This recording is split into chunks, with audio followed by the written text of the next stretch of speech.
show is presented by Tri-State Audi. Visit your Tri-State area Audi dealer today. A wire-to-wire win tonight for the Knicks over Washington. Jalen Brunson, 23.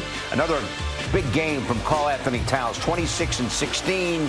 And the Knicks roll over Washington. They've now won 6 games in a row. Final count was 145-113. Great to have you with us. Bill Pito, Alan Hahn. So the last 6, Alan, right? Utah, Indiana, Golden State, Indiana, Nets, Wizards. The expectation coming into all these games was to get a win. Knicks have won all of them. Hasn't always been pretty or easy, but they have run the table here during this stretch. Yeah, they're in the stretch of, again, playing teams that are under 500, a lot of the teams that are in the lottery like tonight. And the most important statistic, of course, is the final score. In the very end, that's all that matters. The eye test, though, shows you there were areas, especially early in a lot of those games, that left something to be desired.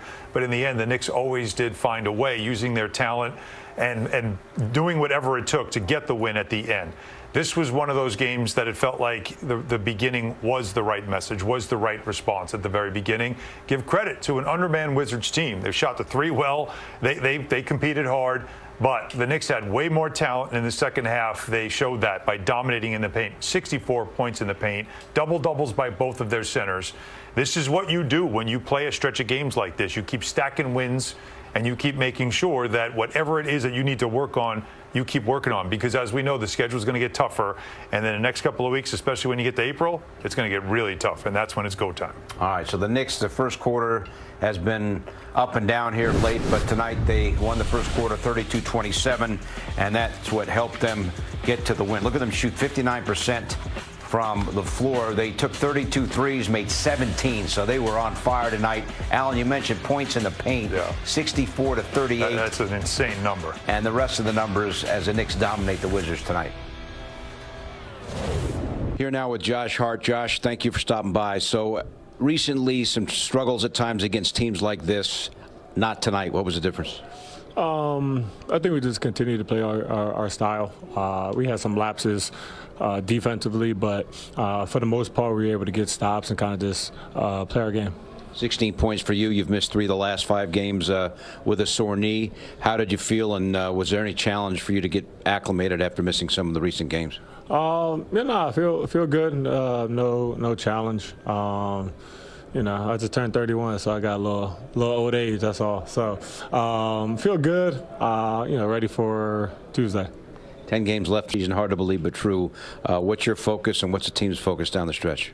We just got to make sure we tighten up defensively, offensively, make sure we execute, have an attention to detail and a focus, because at the end of the day, we're not preparing for, obviously we're playing the Wizards, playing New Orleans next, those guys, but we're preparing for the playoffs, so we got to make sure we are fully locked in. All right, Josh, thanks so much for stopping by, and great game. Appreciate it. So Alan, Josh Hart back, 16 points, still a little bit of everything as always, 5 of 9 shooting from the floor. Yeah, it's good to see him back too, right? Like, if he needs to take a game, if he's feeling soreness in the knee, this is the stretch of the schedule you want to do it in, because you want to keep your guys as fresh and, of course, as healthy as you possibly can as the Knicks head towards the playoffs. And I love what he said there too, because, look, you got to be careful what you say. You don't want to be disrespectful to opponents.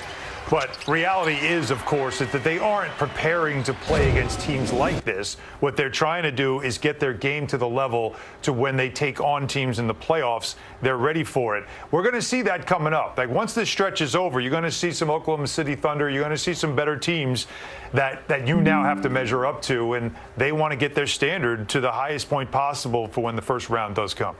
All right, so Karl-Anthony Towns came into this game in his last 6, averaging 24 and 12.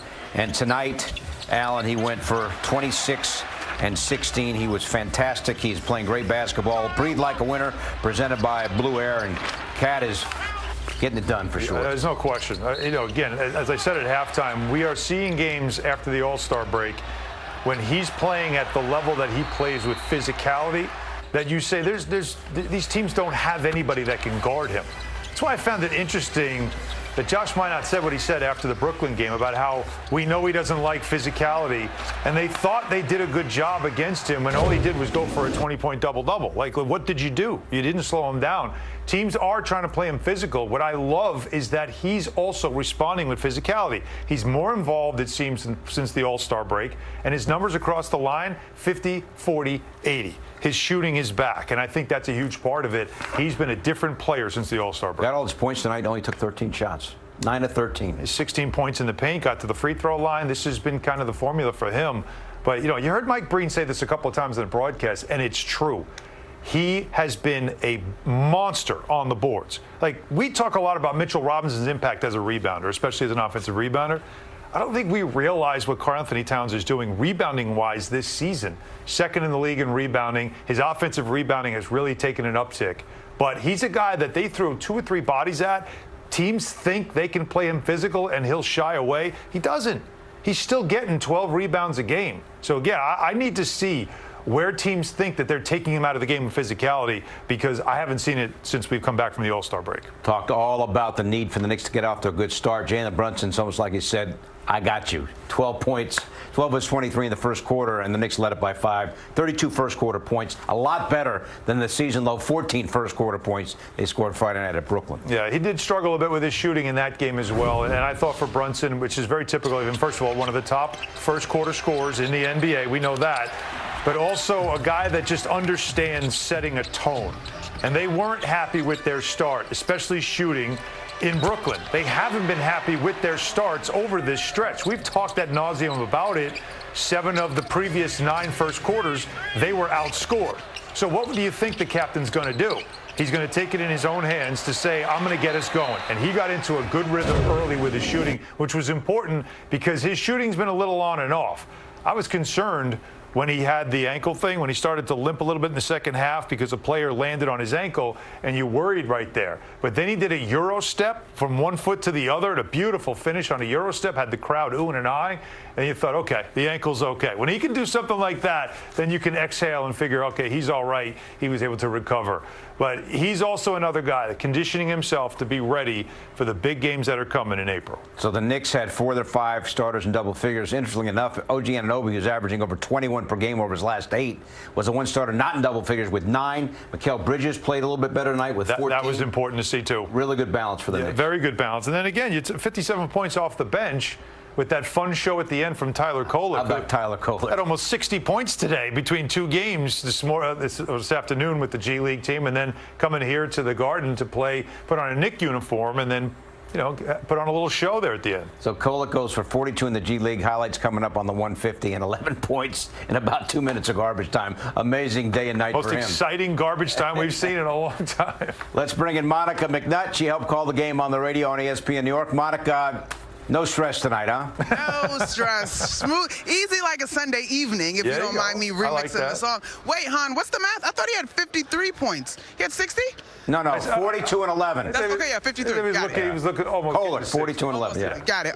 Listen, I got what I had asked for, guys, honestly, because, yes, while the Knicks come into this one on a 5-game win streak, it was the how that left me a little frowned up, right? But I thought tonight they did a really good job of from the opening tip until the final horn. You look at it, and they were able to get, I believe it was 57 points off of their bench. Yes. That final number. And so that speaks to the commitment, the energy, the focus from your starting lineup all the way down through the rest of the bench. And so I thought tonight was a very solid performance from this group. And Monica, we've been talking about Karl-Anthony Towns and his performances. I think since the All-Star break, he's just been a different player.